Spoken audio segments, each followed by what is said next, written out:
It's my understanding that the owner of that shopping center is charging such high rents that nobody wants to put a business in there. And that's the primary reason that shopping center has not succeeded.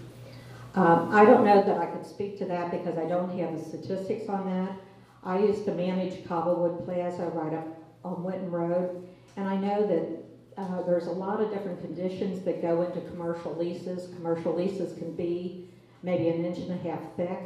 So inside those leases, sometimes there are restrictions. And one of the restrictions, say for instance, when Riley's Restaurant was there, they had it in their lease that under no circumstances would any other bakery be allowed to locate in that shopping center. So sometimes a commercial property owner, their hands are tied by some of the conditions that are in the lease. It seems to me that, I mean, I've done some of this I can read through commercial leases, and I would be willing to do that with Mr. Huttenbar. I used to work with his wife down at Sipsey Klein, and he, despite all the rumors you heard, is a very nice man. The problem is, he has another business, and this is not really his top dog. The other thing is, there's been such an adversarial relationship through the people on council and the village managers with Mr. Huttenbar, and I really think if he was approached in the correct way and got some people working with him, and he could see the village paving the parking lot, painting the street lights, cutting down those trees, how in the world could he attract anyone? The people that are there are paying a rent, and it could be all across it. Generally, they pay so much per square foot, and they pay what's called CAM charges, which is common area maintenance. Without having seen their leases, I have no idea if they're high, low, or whatever.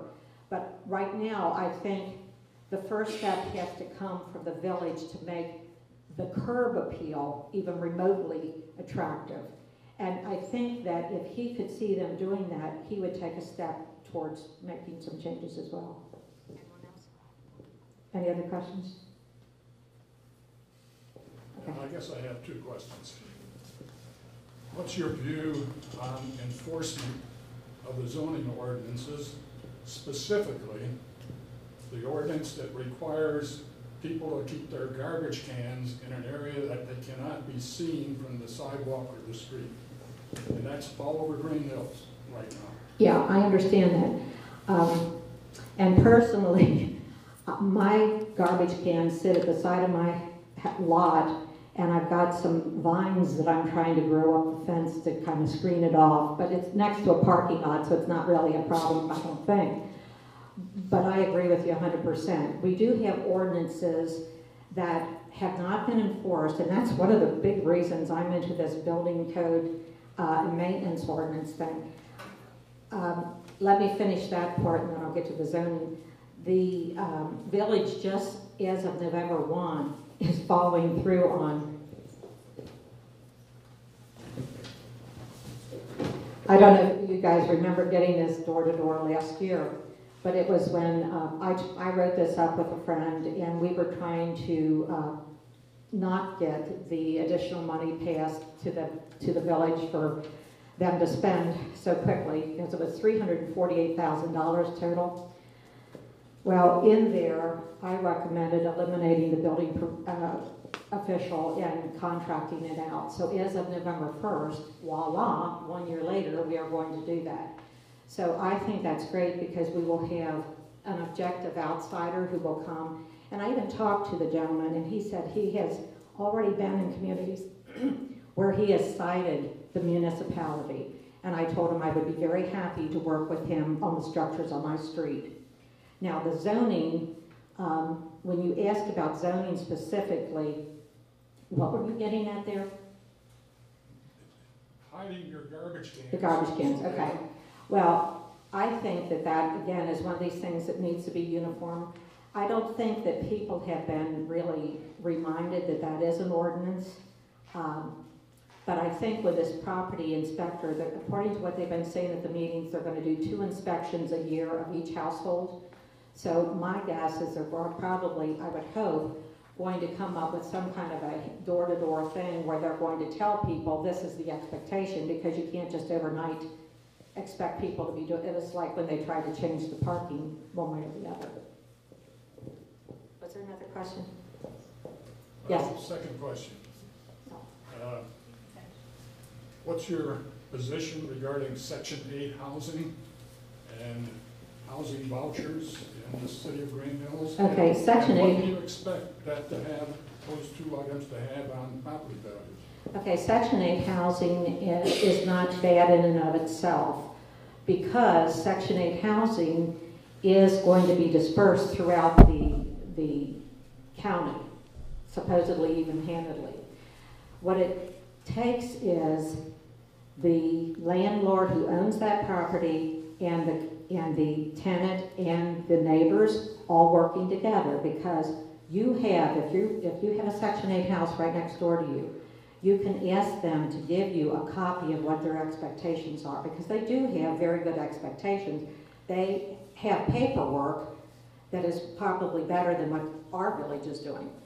But what you have to do as a neighbor is to remind them when things need to be enforced. And I think if you can stay right on top of people working together, and you have to set the bar high, because if you set the bar real low, people are going to do whatever they want to. Was there another question? Yeah. At the beginning, you made a comment that you had been accused of planning this meeting and that you pled guilty. And obviously, from the introductions, it has been planned by your supporters and your friends. When I received this taped on my door, taped to a vote say no to an issue, it was apparent that this was not a nonpartisan event. And Well, you didn't have to come. Let me finish. Well, that's a welcoming comment. But the proposed ballot issues and the comments that were read, again, imply that this is not nonpartisan, which typically these events... Is there a question? Yes, typically these events are held as nonpartisan, and that's seen as the ethical and responsible way to hold a forum. What is And your question? I'm curious if you could explain why you don't see that as an unethical and irresponsible movement. I'm sorry that you feel that way. It's not about how you feel. I just want to know your thoughts on why that your handling of this is not unethical and not irresponsible. Ma'am, in case you didn't know, this particular room has been paid for and donated by a private party. Those flyers were paid for and donated by a private party. It was just a courtesy that they were distributed door to door.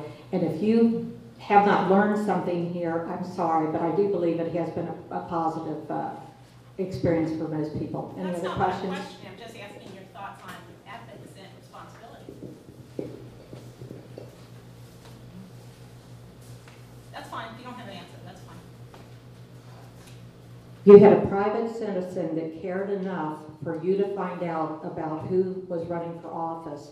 I would think you would be very grateful to get that. Not what my question was. Thank you. Okay, but I'm sorry that you're in the mood you are.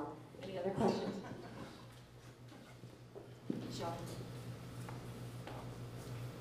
Questions?